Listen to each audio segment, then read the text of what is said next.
পারি। তাহলে দেখুন, যে খল খারাপ সে মৃত্যু লগ্নেও দাঁড়িয়ে লোকের ক্ষতি চায়, আর যে বৈষ্ণব মৃত্যু লগ্নেও দাঁড়িয়ে অপরের কল্যাণ করার চেষ্টা করে। নিতাই গৌর হরি বল। কি বাবা, ঠিক না? এখন সেই যে ওই দ্রোণাচার্যের পুত্র অশ্বত্থামা বাবার কাছে ব্রহ্মাস্ত্রটা শিক্ষা লাভ করেছে। এখন ওই যে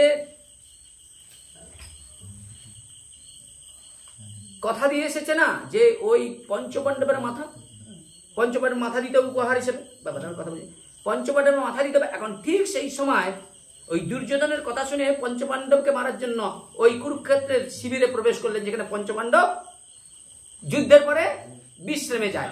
ভগবান ভক্তবৎসল কি করলেন, পঞ্চপাণ্ডবকে নিজের কক্ষে নিয়ে দ্রৌপদীর 5 পুত্রকে পৌঁছে দিচ্ছে, বুঝেছে?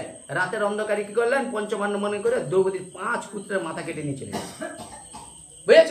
আর রাতের অন্ধকারে যখন নিয়ে গেছে, বুঝতে পারলেন, ভোরের বেলায় দেখে আর এই তো দ্রৌপদীর 5 ঘুমন্ত পুত্রের মাথা কেটে নিয়েছে। হায় হায়, কি সর্বনাশ, কুলনাশের ভয়, বুঝেছেন? কিন্তু ঘুমন্ত শিশুপুত্রকে ঘুমন্ত অবস্থায় কখনো মারা যাবে না। শত্রুকে কখনো পিছন দিক দিয়ে আঘাত করে মারা মানে তোমাকে নরকে যেতে হবে। যুদ্ধ করে তাকে পরাস্ত করতে পারো, কিন্তু পিছন দিক দিয়ে এসে আক্রমণ করা যাবে না। এরকম নিয়ম আছে, আপনারা জানেননি। পিছন দিক দিয়ে এসে দুঘাত দিয়ে মেরে দিলে ওর লাভ হবে, আরো বেশি যুদ্ধে অপরাধ হবে, বুঝেছেন? তো এইবার সেই জায়গায় দাঁড়িয়ে কি করলেন, সেই জায়গায় দাঁড়িয়ে কি করলেন না, ওই যে দ্রৌপদীর 5 পুত্রকে মেরেছে, দ্রৌপদী কি করলেন, 5 পুত্রের মৃত্যুতে বিরহ হয়ে একবারে দগ্ধ আগুনের মতো, দাবানলের আগুনের মতো জ্বলছে, কাঁদছে থরথর করে। এই দৃশ্য থেকে অর্জুন ভীম সহ্য করতে পারে না। এই আততাই যে এই দ্রৌপদীর 5 পুত্র হত্যা করেছে, সে আততাই একমাত্র তার মৃত্যুদণ্ড ছাড়া অন্য কিছু না। আর জানতে পারলেন সেটা কে, গুরুপুত্র দ্রোণাচার্যের পুত্র অশ্বত্থামা অপরাধ করেছে। অশ্বত্থামাকে কি করলেন না, অশ্বত্থামার পিছনে রথ দিয়ে ছুটছে, অশ্বত্থামার রথের চাকা খুলে গিয়েছে, ব্যাসদেবের কুটিরের পিছনে লুকিয়ে গিয়েছে। ওরে কি করলেন, একবার ধরে চোরের মতো বেঁধে নিয়ে আসছে, বুঝেছেন? আর বেঁধে টানতে টানতে নিয়ে আসছে। আর দ্রৌপদী দেখেন ভক্ত কাকে বলে, দ্রৌপদী কি করলেন, গুরুপুত্রের এই অপমানকে সহ্য করতে পারলেন না। আর সেইটা সহ্য করতে না পেরে কি করলেন, সহ্য করতে না পেরে সঙ্গে সঙ্গে বললেন, শোনো অর্জুন, শোনো ভীম, কখনো গুরুপুত্রের অপমান করা যাবে না।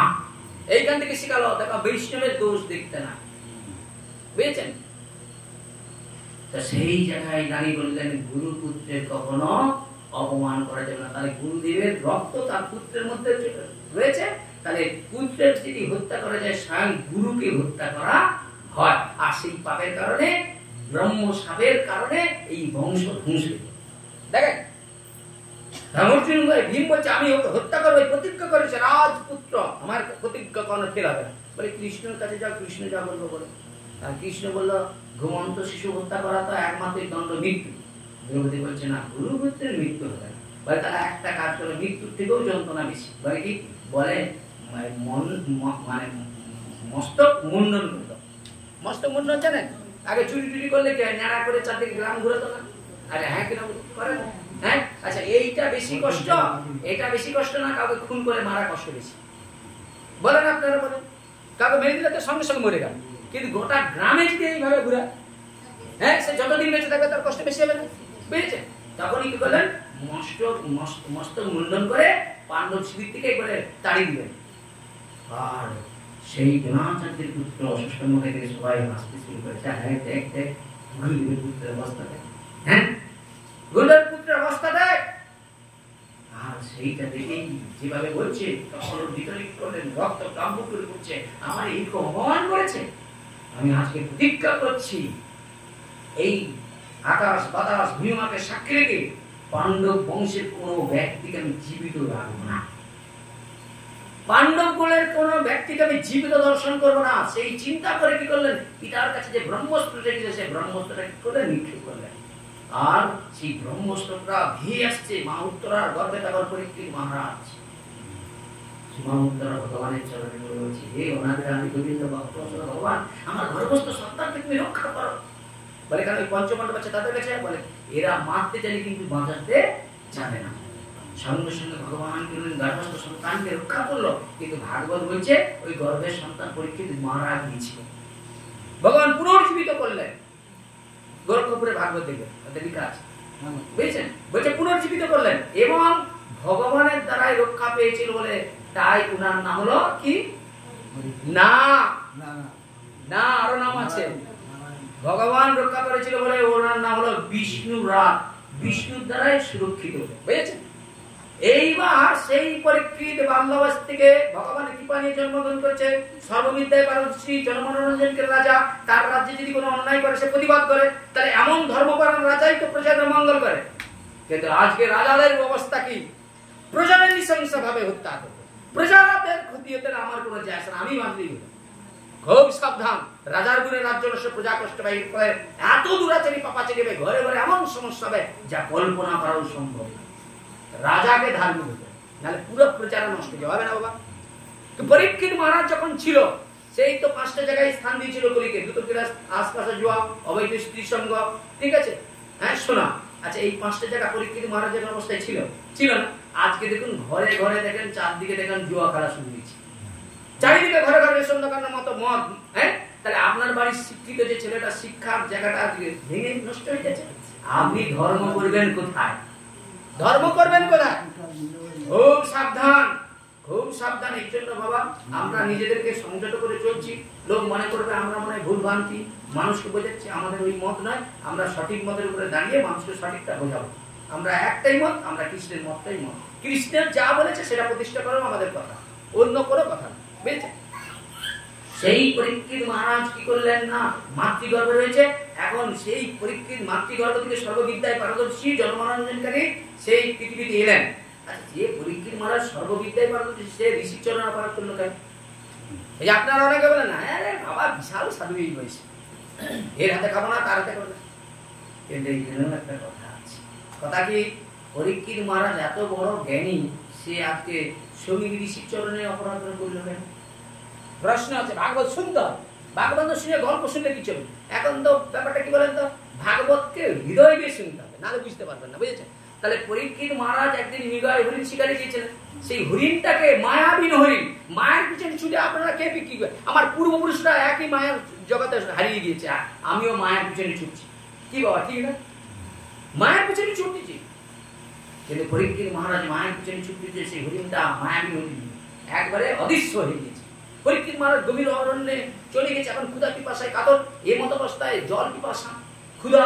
এখন সে কি করছে, শ্রমিক ঋষির আশ্রমে গিয়েছে। তপবনে ঋষি একটা কুটির বানিয়ে তপস্যা করছে। আরে ভাই, যে আগে তার তপস্যাটা এ করি, ভঙ্গ করি, তা না করে রাজা মনে মনে কিছু আমার রাজ্যে বসে তপস্যা করছে, আমাকে থেকে রাজা কে থেকে এখন অভ্যর্থনা করলো না, বসার আসনও দিল না, আর আমি যে এতবার ধরে জল চাইলাম কিছু দিল না। তাহলে একে একটা যোগ্য, একে অপমান শাস্তি করতে হবে। সেখানে কি করলেন, মৃত সর্পকে কি করলেন, ধনুকের মান দিয়ে উনার গলায় জড়িয়ে দিলেন, দিয়ে কি করলেন, জলের জন্য অন্যত্র তিনি চলে গেলেন। এইটা দর্শন করলেন কে? কুশ। কুশ নামক এক শিষ্য ছিলেন, বুঝেছেন? আর সেই কুশ কি করলেন, ওই অধুরে ওই সুনীতির পুত্র সিংহী যে খেলাধুলা করেছিল, তারে গিয়ে বললেন তোমার বাবাকে এই অপমান করেছে, আমি নিজে সচক্ষে দেখেছি।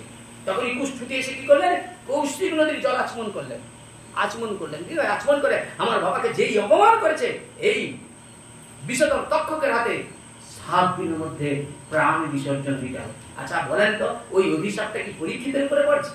আরে না, এই পৃথিবীতে যতজন জন্মগ্রহণ করেছে, একটা পৃথিবীকে হোক, এই অভিশাপ, ঋষি পুত্র অভিশাপ সবাই মাথায় পড়ছে। সবাই আমরা ভাগবতের শ্রোতা, কীর্তনের নয়। বোঝার চেষ্টা করুন, আমরা সবাই ভাগবতের শ্রোতা। পরীক্ষিত মহারাজ কিন্তু রাজা ছিল, কীর্তন শুনতে পারতেন, ভাগবত শুনতেন, তাকে টাকার অভাব ছিল। কথা বোঝার চেষ্টা করুন। তাই তিনি কি করলেন না, সব তারপরে কি করলেন, ওখান থেকে রাজ্যে চলে গিয়েছে। রাজ্যে গিয়ে যেই মুকুটটা খুলেছে, মনে মনে চিন্তা, হ্যাঁ আমি বড় অপরাধ করেছি, বলে ঋষি চরণ অপরাধ হয়েছে, এই দেখো আমার সম্মুখে বলছি সংকট বিপদ, আমি কি করবো? বলে কি করেছে, বলে একজন ধনস্থ ঋষির গলা আমি সর্প ঝুলিয়েছি, এখন উপায় কি?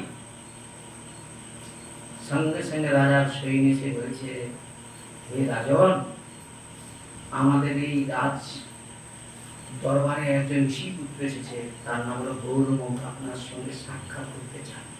আমি কি আনবো? বলে ঋষি বৈষ্ণবকে কখনো দলে আটকাতে নেই, এদের জন্য সবসময় দরজা খুলে রাখতে হয়, তাই খুব প্রমাণ দেয়। এরা যার বাড়িতে যায় তার মঙ্গল ছাড়া কোনো তার অমঙ্গল করে না। কিন্তু আমরা জানি সাধুগুরু বৈষ্ণব যার বাড়িতে যায় তার কি করে, সব নিতে যায়, বলে না ভিতে যায়।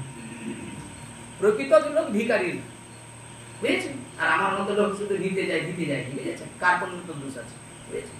তো সেই জায়গায় এখানে গৌরমুখ বলছে, হে রাজন, সব নিকটে, মানে একবারে আপনার নিকটে মৃত্যু, 7 দিনের মধ্যে আপনাকে প্রাণ বিসর্জন দিতে হবে।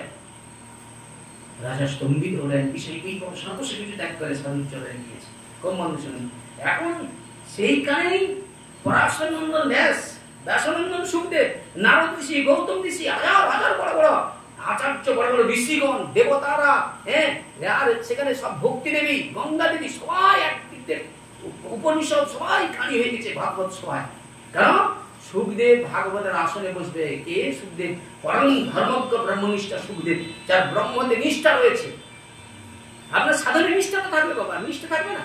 একটা কথা হচ্ছে নিষ্ঠা রাখতে, বুঝেছেন? সেই ব্রহ্মনিষ্ঠা সুখদেব কি করলেন?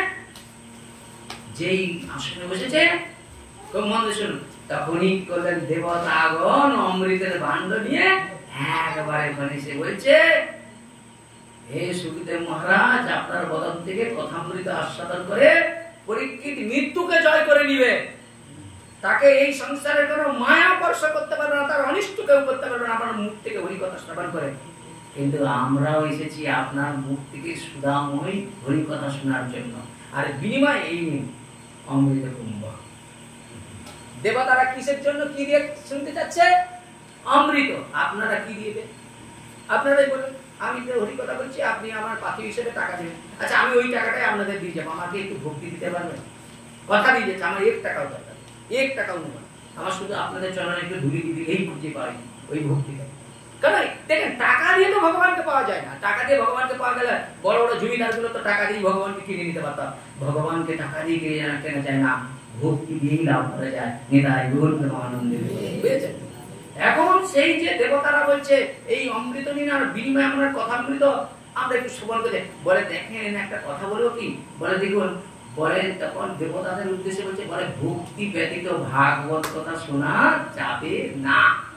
যারা ভক্তিকে আশ্রয় করে না তারা ভাগবত শোনার শ্রোতা হবে না। তাহলে আপনারা যদি ভক্তিকে আশ্রয় করে এখানে আসতেন, আপনারা কিন্তু ভাগবত শুনতে পেতেন। কিন্তু এই বিনিময়ে ভাগবত কথা করা যাবে না, দেওয়া যাবে না। আর আমরা বিনিময় ছাড়া কিছু জানি না, বুঝেছেন? আর সেই জায়গায় দাঁড়িয়ে পরীক্ষিত মহারাজ কি করলেন? দেবতাদেরকে একবার তাসের তুলবের মতো উঠিলেন, যা এখান থেকে ভক্তি ছাড়া করেন। সেই দেবতাগণ কি করলেন? ব্রহ্মাচরণ যে কাঁদছে, যে ব্রহ্মাজি, আমরা যদি করি, আমরা যদি একটা মর্তের মানুষ হতে পারতাম, আমাদের জীবনকে সৌভাগ্য করতে পারে। কেন? বলে ক্ষণকাল এই ভাগবতের সঙ্গলা বলে ভক্তির মাধ্যম দ্বারা আমার ভগবত চরণ লাভ করতে পারলে। কলিযুগে কেমন আছে? বলে ভাগবত গ্রন্থ আছে, বলে সেটা কিরকম? বলে ভগবানের স্বরূপ প্রথম এবং দ্বিতীয় ভগবানের চরণ যুগল, তৃতীয় চতুর্থ ভগবানের উরুদেশ হয়, পঞ্চম স্কন্ধ ভগবানের নাভিদেশ হয়, ষষ্ঠম স্কন্ধ ভগবানের কি হয়? হৃদয়। পুরা অপার সংসার সমুদ্র সেতু ভজম্য ভাগবত স্বরূপ। ভাগবত স্বয়ং ভগবানের অঙ্গ, বুঝেছেন? তো সেই জায়গায় দাঁড়িয়ে দেবতারা চমকে গেল, বলে ভাগবতের এমন মহিমা।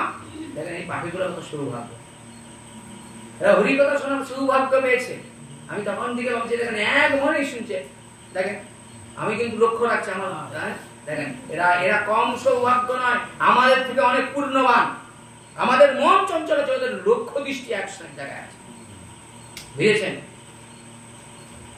তো এরকম তো সুখ শুনেই তো কিন্তু মহাদেবের বদল থেকে সুখ শুনেছিলেন, তবে তো সে হরিকথাকে শুরু করে। এরাও একদিন দেখবে আমাদের থেকে চতুর্গুণ বড় বক্তা হয়ে, এরাই দুইজন দেখবেন চতুর্গুণ বড় বক্তা হয়ে আমাদের মতো পাপি তাপিকে উদ্ধার করার রাস্তা করলেন। নিতাই বহুত আনন্দ, বুঝেছে? সেই জায়গায় দাঁড়িয়ে কি করলেন? দেবতারা কি করলেন? যত দেবতা আগণ, যত সাধারণ ভোজন আছে, একটা দাঁড়িপাল্লা রয়েছে না, দাঁড়িপাল্লা দেখেছেন? দাঁড়িপাল্লায় একদিকে যত সাধারণ ভোজন আছে তুলে দিয়েছেন দেবতা ঋষিগণ, আর একদিকে ভাগবত গ্রন্থ রেখেছে। ভাগবত গ্রন্থ মাটিকে যা আঁকড়ে ধরে রয়েছে, এত যা চাপাচ্ছে কোনো মতে টলাতে পারছে না। তখনই ঋষিরা চমকে দিয়েছে, আরে এ তো সাধারণ কোনো শাস্ত্র নয়, স্বয়ং ভগবানের বিগ্রহ মূর্তি, বাংময় মূর্তি, বুঝেছ? তাহলে সঙ্গে সঙ্গে সেই ঋষি দেবতাগণ বললেন, ক্ষণকাল যদি কেউ ভাগবতের কথা কর্ণ দিয়ে শ্রবণ করে, তার হৃদয়টা পরিশুদ্ধ হয়ে যায়, ভক্তি দেবীটাকে আশ্রয় করে, আর ভবরোগ মুক্ত হয়ে গোবিন্দ চরণ লাভ করতে পারে। দেখেন তাই বললেন এই ভাগবত কোটি কোটি জন্মের পুণ্যের ফুলে, কোটি কোটি জন্মের পুণ্যের ফলে ভাগবত কথা শোনার সৌভাগ্য লাভ হয়ে থাকে। বুঝেছেন? তাহলে এইবার যে জায়গাটা এখানে বললেন কি, সকল জগতে মোরে করে বিধি ভক্তি, বিধি ভক্ত ব্রজ ভাব পাইতে শক্তি। কম মন্দ শুনুন, বিধি ভক্তি বিধি ভাব যারা করে তারা কিন্তু ব্রজ ভাব পাইতে নারী শক্তি। বলে ওই ব্রজ ভাবটা তারা পারবে না যারা বিধিকে ধরে রাখছে। ব্রজ ভাবটাকে তুমি পারবে? বিধিকে ধরলে ভগবান ব্রজ ভাব পাবে। আর সেই জায়গায় যদি দেখেন পরীক্ষিত মহারাজ যে অপরাধটা করলেন, সেই অপরাধটা কে? বলে দেখেন পরীক্ষিত মহারাজ যে ওই যে ঋষিচরণ অপরাধ করেছিলেন। কারণ কি? বলে কুরুক্ষেত্রের যুদ্ধ যখন হয় তখন ভীম একজনের কি করেছেন? উরু ভঙ্গ করেছিলেন। তিনি কি জানেন? দ্রোণাচার্যকে তো মেরেছিল, আরেকজন ছিল যাকে কি করেছে? মেরে তার মাথার মুকুটটা ছাড়িয়েছিলেন জরাসন্ধু। জরাসন্ধুকে জরাসন্ধুকে কংসের শ্বশুর মশাই তো নাকি? হ্যাঁ, কংসের শ্বশুর মশাই তো। সে জরাসন্ধু কি করেছে? এখন জরাসন্ধুকে মেরে তার মুকুটটা ছাড়িয়ে দিয়েছে। কারণ মুকুটটা কার ছিল? জরাসন্ধু। আচ্ছা জরাসন্ধু কি করলো? ভালো না মন্দ? সে কার বিপক্ষে ছিল? ভগবানের বিপক্ষে ছিল। তাহলে ভগবানকে যারা ভালোবাসে তারা হলো দেবগণ। দেবতারাই ভগবানের কথা শুনে ভগবানকে আশ্রয় করে। যারা ভগবানকে মানেনি তারা অসুরের দল। আমি বলছি না, শাস্ত্র বলছে, দেখালে আমি দেখিব। দেবতা মানে যারা পূর্বজন্মে পূর্ণবান দেবলোক থেকে আসে তারা ভালোবাস থেকে দেবতার কথা শুনবে, সবকিছু। যারা দেখবেন ওই নরক থেকে আসে তারা ওই নরকীয় কাজে ঢুকবে। এটা শাস্ত্র সিদ্ধান্ত কথা, বুঝেছেন? তো সেই জায়গায় দাঁড়িয়ে সঙ্গে সঙ্গে কি করলেন না, ওই যে মুকুটটা ছাড়িয়ে রেখেছিল পরীক্ষিত মহারাজ, ওই মুকুট পরেই হরিণ শিকারে গিয়েছে। বুঝেছেন? তাহলে দেখেন দেখেন কোন জায়গায় আপনারা প্রশ্ন করেন যে বৈষ্ণবজন এর হাতে তার হাতে কেন গ্রহণ করে না, এই প্রশ্ন। বলে বৈষ্ণবজন যদি একটু বেভুল করে নেয়, কোন জায়গায় শাস্ত্র দেখবেন, আমি দেখাবো লাস্টে। দেখেন যদি বলেন দেখিয়ে দেবো। বলছে যদি কোনো ব্যক্তির বাড়িতে এরকম ভাগবতের ব্যবস্থা করে, আগে ভক্তকে দেখতে হবে ওই মানুষটা যে ভাগবত করেছে ও ভক্তিকে আশ্রয় করে কিনা, একাদশী ব্রত করে কিনা, হ্যাঁ তুলসীতে জল দেয় কিনা। আমরা তারপরে পনির দেখে সার কুচু দিকে ছুটে যাই খেতে। বুঝেছে? ও তো ও কি করলো? পাপের অর্থ দিয়ে কি করলো? ভগবানকে নিবেদন করলো। এটা পাপের অর্থ। আমরা যদি খাই আমরা পাপী হবো না? পিতামহ ভীষ্ম কি করছেন? দুর্যোধনের অন্ন খেয়েছিল, হ্যাঁ কিনা বলুন? দ্রৌপদীর বস্ত্রহরণ দেখে সেদিন প্রতিবাদ করেছিল। আমরাও সব দুর্যোধনের লোক, কথাটা বুঝার চেষ্টা করি। আমরা তো সব অন্ন খাচ্ছি রে ভাই, তা আমাদের চোখের আগে থেকে সব ভালো পাপও আমরা মনে করি এটাই পূর্ণ। বুঝেছেন? তাই দেখেন সঙ্গে সঙ্গে কি করলো, সেই যে মুকুটটা পরিধারণ করার জন্য সেই যে জরাসন্ধু ছিল রজ এবং তম গুণের মানুষ, সাত্বিক গুণ তার ছিল না। আর সাত্বিক গুণের মানুষ রজতম গুণের জিনিসটা করেছিল বলে তার মধ্যে কি করেছে? সেই রজ আর তমগুণ আশ্রয় করে পরীক্ষিত মহারাজকে একেবারে পাপের মধ্যে ঢেলে দিয়েছে। নিতাই গুরু প্রেমানন্দে। দেখেন তদ্রূপ যেখানে যাবেন ব্যক্তিকে লক্ষ্য করবেন, ভক্তিকে আশ্রয় করে, নাহলে আমার ঘরে আলু অন্নই ভালো। কি বাবা? বিষয়ের অন্ন খালে মুনি নয় মন, মুনির মনে তা নয় কৃষ্ণের বলেন। বিষয় ছাড়িয়া যাবে শুদ্ধ মন, তবে এবং মেরি বসে মধুর বৃন্দাবন। এখন সেই জায়গায় দাঁড়িয়ে বলছে যিনি রান্না করবে তারও চিত্রটা যেন রাধারানীর স্মরণ স্মরণ করতে করতে হয়। সেই যে আন কথা বলে বলে যত বাজে চিন্তা করবে খাদ্য ঢুকে বলে এইটুকু বাচ্চা যুবকটাকেও নাড়ি দিবে, এইটুকু বাচ্চা এর ভিতরে এখনো কিছু হয় নাই, ওকেও নাড়ি দিবে। হ্যাঁ, ওকেও নাড়ি দিবে রাত্রেবেলা। বুঝেছে? খাবারের এমন বিশ্বাস। এবার যে পরিবেশন করবে সেও কিন্তু পারফেক্ট না, তাকে কিন্তু জমি দেবে। খুব সাবধান। বুঝেছেন? এখন সেই জায়গায় দাঁড়িয়ে বললেন বিধি ভক্ত ব্রজভাব পাইতে লাগে শক্তি, ঐশ্বর্য জ্ঞানেতে জগত মিশ্রিত, ঐশ্বর্য স্মৃতির প্রেমে নাই মর্পিত। এইবার ছোট্ট করে কটা পাচ্ছে 2 মিনিটে একটা কথা বলে বিশ্রাম করবো। আপনার 9টা 9:30 বিশ্রাম করলাম না, এখন বিশ্রাম করে দেবো। কোন অসুবিধা আছে? 9:30 হলে আমার কিন্তু অনেকটা যেতে হবে, আমার চিন্তা নেই। আপনাদের দিকে তাকে কথা বলছে। হ্যাঁ কীর্তন হবে, তাহলে ঠিক বিশ্রাম করবো না? বিশ্রাম করবো আর একটু বলবো। তাহলে বললেন কোন জায়গাটায় দাঁড়িয়ে আমি এই কথাটা বলবো। দেখেন তাহলে কৃষ্ণ সুখ হেতু চেষ্টা মনোভাব কৃষ্ণ লাগে আর সব পরিপরিত্যাগ, কৃষ্ণ সুখ হেতু করে শুদ্ধ অনুরাগ। তাহলে এখন ভগবানকে দর্শন করার জন্য আরো বেশি যাচ্ছি। ভগবানের গুণকথা কীর্তন করতে করতে কোথায় পেয়েছে? দ্বারকা মন্দিরে ভগবান 16,108 জন মহিষী নিয়ে সংসার পেতেছে। আচ্ছা খুব মন দিয়ে শুনুন, ভগবান দ্বারকা মন্দিরে 16,108 জনকে নিয়ে সংসার করেছে। ওই ভগবান যখন ব্রজলীলা করেছিল নিষ্কাম, তাই গোপীরা কিন্তু ব্রজ ছেড়ে এক পাও মথুরাও যায়নি আর দ্বারকাও যায়নি, গিয়েছে। তারা ব্রজের নন্দনকে ভালোবাসে, বলে ব্রজের নন্দনকে ভালোবাসলে ব্রজের নন্দনকে পেতে গেলে তাহলে গোপীর অনুগত ভজন করতে হবে। তাহলে আমাদের আরাধ্য ভগবানকে ব্রজেন্দ্র নন্দন কৃষ্ণ, আমরা মথুরার কৃষ্ণ চাই না, দ্বারকার কৃষ্ণ চাই না, আমরা ব্রজের কৃষ্ণ চাই, যার নিষ্কাম, যার প্রতিনিয়ত ব্রজবাসীদের রক্ষা করেছিলেন। তখন গিরি গোবর্ধন পর্বত তুলে কখনো অসুর মেরেছে, কখনো পুতনা মেরেছে, কখনো অঘাসুর বগাসুর, কখনো আবার কি করেছে? কালিয়ানাথকে হত্যা করেছে। নিতাই গৌর প্রেমানন্দে। এখন ভক্ত কি করেছে? ভগবানের মহিমা কীর্তন করতে করতে যাচ্ছে দ্বারকা মন্দিরে, মনে মনে চিন্তা করছে কৃষ্ণ যদি একবার ভক্ত গণনা করে না ওদের ছাতি ছুটি বলে, আমি যেভাবে কৃষ্ণের সঙ্গে সাক্ষাৎ করি, ভক্ত গণনা করলে প্রথম স্থান আমার। বুঝেছেন কি ভয়ঙ্কর জিনিস? দেখেন ভগবান বলল যে নারদ এই ব্রহ্মার 4 পুত্র সনক, সনন্দ, সনাতন, সনক কুমার, ওরা কি করেছিলেন না, ওরা সৎসঙ্গ করার জন্য এসেছিল, ওদের সেবা করতে করতে ভক্তিকে আশ্রয় করে ব্রহ্মার মানস পুত্র হয়ে গিয়েছে। সেই নারদ সর্বস্ব যেতে পারে, স্বর্গমত্ত পাতাল যেখানেই সে যেতে পারে। আর সেই নারদ আজকে মনে মনে চিন্তা করে তিনি নিজেকে ভক্ত শ্রেষ্ঠ মনে করছে, ভগবান ভক্ত লীলাটা ঘুরে দিচ্ছে। বুঝছেন? ঘুরাইতে নারদ যেই প্রবেশ করে গিয়েছে, ভগবান মাথায় নারদ দেখি, নারদ বলছে প্রভু তোমার কি হয়েছে গো? বলে জানো নারদ, এই সূর্যাস্ত থেকে আমার কি শরীরের যন্ত্রণা, যা সূর্য করতে পারছি না, আমার মাথা বেড়ে যাচ্ছে। আর এই সূর্য অস্তের পূর্বে যদি সেই মহাঔষধ না পায় আমার প্রাণটাও চলে। বলে হরি বলুন, হরি বলুন, এই কথা বলুন না, আপনি বলুন। এই অনন্ত কোটি বিষ্ণু ব্রহ্মাণ্ডে এমন কোন ঔষধের কথা বলে আমি যাবো সঙ্গে সঙ্গে নিয়ে আসবো। বলে জানো আমার একটা ঔষধ দরকার, সেটা হলো আমার ভক্তের চরণ রেণু, মানে আমার ভক্তের চরণ ধুলো। বুঝেছেন? এবার আপনারাই বলেন, আমি যদি আপনাদের চাই আপনারা দিবেন? ঠিক দিবেন? কেউ দিতে চাই, ওইটাই আমার পাওয়া। বুঝছেন? ওইটাই আমাদের চাওয়া, বেশি কিছু দরকার নেই। ভক্ত যদি এখন খুশি হয়ে যায়, ভগবান আপনাদেরকেই খুশি হয়ে যাবে। বুঝেছেন? সেই সঙ্গে সঙ্গে নারদ ঋষি বলছে প্রভু চিন্তা করার দরকার নাই, আপনার অনন্ত কোটি বিশ্ব ব্রহ্মাণ্ডে স্বর্গমত্ত পাতাল কত অনন্ত কোটি ভক্ত রয়েছে, যাবো আর সঙ্গে সঙ্গে, এটা আদৌ কঠিন কাজ নেই, যাবো এক্ষুনি নিয়ে আসবো, তোমার দিয়ে দেবো, তুমি রোগ মুক্ত হয়ে যাবে। বলেই গোবিন্দকে প্রণাম করে সঙ্গে সঙ্গে চলে গেল দ্বারকা। একেবারে দ্বারকা মন্দিরে যে সত্যভামা রয়েছে, রুক্মিণী রয়েছে, সবার কাছে কি করছে জানো? কৃষ্ণ আজ প্রচুর শিলুপুরে যন্ত্রণায় প্রচুর কষ্ট পাচ্ছে। এখন শোনো শোনো, এখন তোমরা একটা কৃপা করো, তোমাদের চরণ ধুলিটা একটু আমায় দাও, এইটা নিজে প্রভুর মাথায় দিয়ে দিলেই সঙ্গে সঙ্গে শিলুপুরের যন্ত্রণা মুক্ত হয়ে যাবে। আর মুক্ত হয়ে গেলেই আমার প্রভু ভালো থাকলে সবার ভালো। তখন সত্যমা বলছে আমার মাথা ব্যথা খারাপ হয়ে গেছে না, আমরা হচ্ছে ওনার স্ত্রী। আচ্ছা স্ত্রী বড় না স্বামী বড়? আচ্ছা আপনাদের ঘরে ধরো ভাগবত সেবা, দেখেছেন সেখানে স্বামী খেতে বসেছে, গুরুদেব বসেছে, আর মানে হচ্ছে শ্বশুর মশাই, শাশুড়ি সবাই মিলে বসে খাওয়া দাওয়া করেছে, আর এই মেয়ে ছেলেরা সবাইকে দিচ্ছে। এখন ওর পরে সবাই উঠে যাওয়ার পর কার আসনে বসে প্রসাদ পাবো?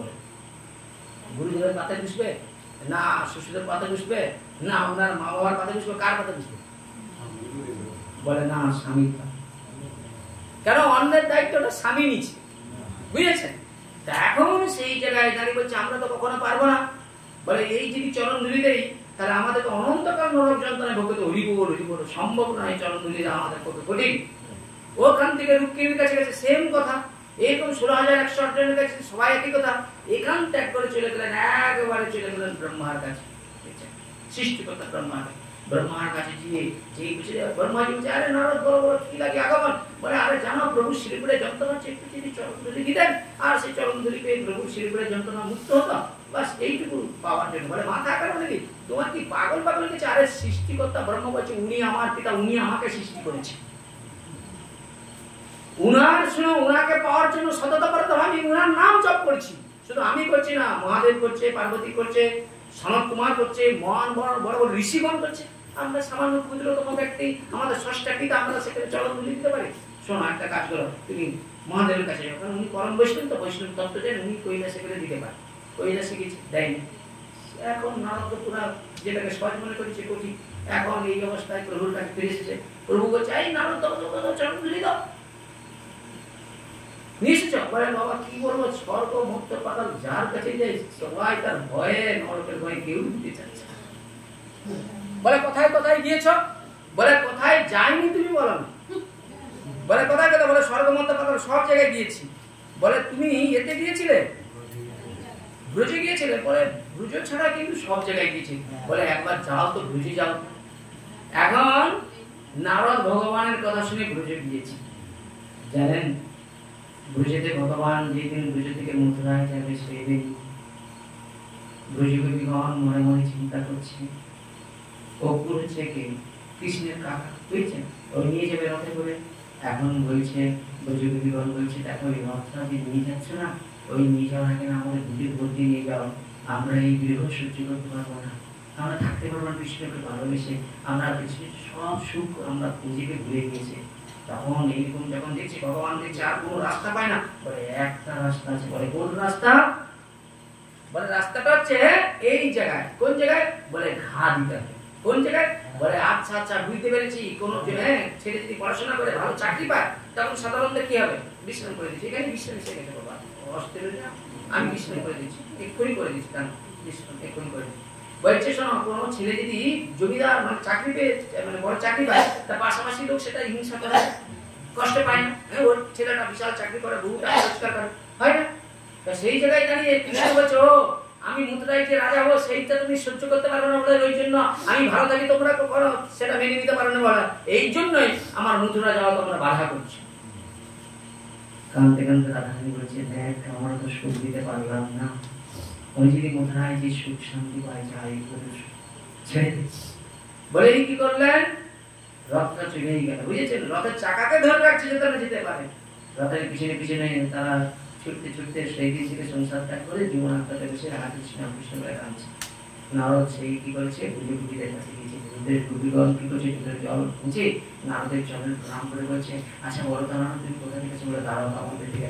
বলে আমাদের প্রাণনাথ কৃষ্ণ কেমন আছে? বলে প্রাণনাথ কৃষ্ণ ভালো থেকে। বলে কি হয়েছে, কি হয়েছে আমাদের কৃষ্ণ? বলে কৃষ্ণের না শ্রীপুরে যন্ত্রণা আছে। বলে বুঝে পাঠিয়েছি কোনো মহাঔষধের জন্য? বলো না, আমরা সঙ্গে সঙ্গে দঞ্চন বুঝে বুঝে সেই ঔষধ নিয়ে দেবো। বলে সেই ঔষধ কি জানো? বলে তার ভক্তের চরণ ধরে। বলে আমরা তার কেমন ভক্ত তা জানি না, তুমি সেই চরণ ধরে কি করে রেখেছে নিজে? বলে কেন এই উত্তরে রয়েছে, অন্যটা রয়েছে, অন্যটা যে ব্যক্তিছে সবাই পরম আনন্দ চরণ ধরে রেখেছে। নাহলে সেই চরণ ধরেটা মাথায় নিয়েছে, তার কি করেছে? পরম আনন্দ, দিব্য আনন্দ প্রকাশিত হয়েছে। এখন মনে মনে চিন্তা করছে কি, বলে ব্রজগোপীগণ তোমরা বুঝি মূর্খ, পড়াশোনা করো না, যেখানে ব্রহ্মা আদি দেবতাগণ ভয়ে ভীত হয়ে যে চরণ ধরি দিতে চাইলো না, আর সেই চরণ ধরি তোমরা দিলে, এর কারণে কি ক্ষতি হবে জানো কৃষ্ণকে? বলে কৃষ্ণকে? কৃষ্ণ আমাদের সখা, আমাদের প্রণাপতি। বলে না, কৃষ্ণ পরম ব্রহ্ম ঈশ্বর পরম কৃষ্ণ সচ্চিদ আনন্দময় বিগ্রহ, অনাদি আদি গোবিন্দ সর্বকারণ কারণ, যার থেকে জগৎ সৃষ্টি, যার দ্বারাই তুমি আছো, যার দ্বারাই তোমার এই দেহটা ধ্বংস হয়ে যাবে, সেই অনাদি আদি গোবিন্দ, আর তুমি তাকে চরণ ধরে দিচ্ছ। অনন্তকাল নরকে যেটা কি আনন্দ, কি আনন্দ বলে নাচে। এই তোমাদের নরকের ভয়? বলে নরকের ভয় কিসের জন্য? নরকের ভয় হবে কেন? একটা কথা জিজ্ঞেস করবো। বলে কি জিজ্ঞাসা করবো? বলে দেখো এই চরণ ধরে যদি আমার গোবিন্দ কপাল স্পর্শ করে, গোবিন্দের শ্রীপুরে যন্ত্রণা দূর হবে? বলে হ্যাঁ হবে। বলে গোবিন্দ যদি শ্রীপুরে যন্ত্রণা দূর হয়ে যায়, আমরা অনন্তকাল নরকে যেতে রাজি।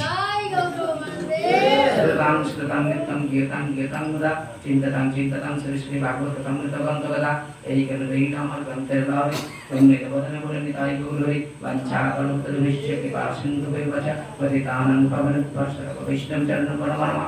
জয় শ্রীকৃষ্ণ চৈতন্য, বলুন সবাই জয় শ্রীকৃষ্ণ চৈতন্য প্রভু নিত্যানন্দ শ্রী অদ্বৈত গদাধর শিবাসাদি গৌর ভক্তবৃন্দ। হরে কৃষ্ণ কৃষ্ণ কৃষ্ণ হরে হরে, হরে রাম রাম রাম হরে হরে, হরে কৃষ্ণ কৃষ্ণ কৃষ্ণ হরে হরে, হরে রাম राम राम हरे हरे।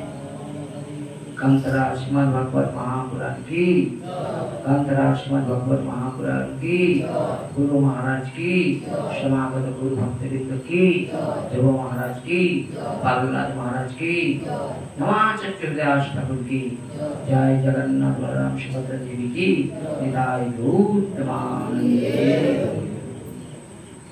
जय श्री